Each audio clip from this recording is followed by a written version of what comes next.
Et Zot, alors, raconte un peu, Jacqueline. Oui. Ou raconte à nous le parcours en même temps. Mon parcours en tant que chanteuse, En tant que tout. j'étais venue rentrer à La Réunion après mes études en métropole. J'étais prof d'anglais. On a été avec mon mari, qui était prof de français, nommé au lycée de Saint-Benoît. Et j'ai voulu faire... c'est incroyable cette histoire. J'ai voulu faire une surprise à une amie d'enfance. Elle travaillait aux redevances de RFO, ça s'appelait ORTF à l'époque. Et j'arrive là-bas, il me dit, asseyez-vous. À un moment donné, une demoiselle Folio, mais c'était pas du tout la même, vient me chercher, elle me dit, le directeur vous demande. J'y vais, qu'est-ce que je fasse? Elle me dit, alors vous voulez être speakerine?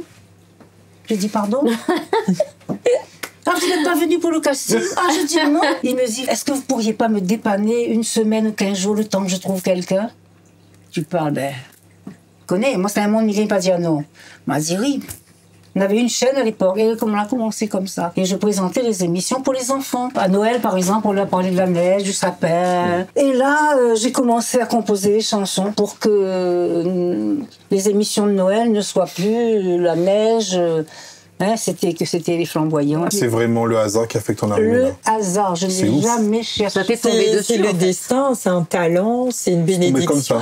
Après, j'ai fait les émissions, c'est bien les petits Piaf des îles. Et puis après, on a été appelés dans d'autres administrations, jeunesse et sport notamment. À l'époque où je suis arrivée, je parle des années 70, le maloya était interdit en public. Ah oui, on n'avait pas le ouais. droit de faire du maloya. Et comme j'étais à la direction de la jeunesse et des sports, j'ai demandé au directeur est-ce que je pouvais organiser un stage de recherche sur le maloya. Tous les joueurs de maloya sont venus jouer dans le stage.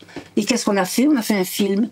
Et ce film est passé à la télé. Le maloya est passé à la télé pour la première fois. On était dans les années 71-72, là, hein.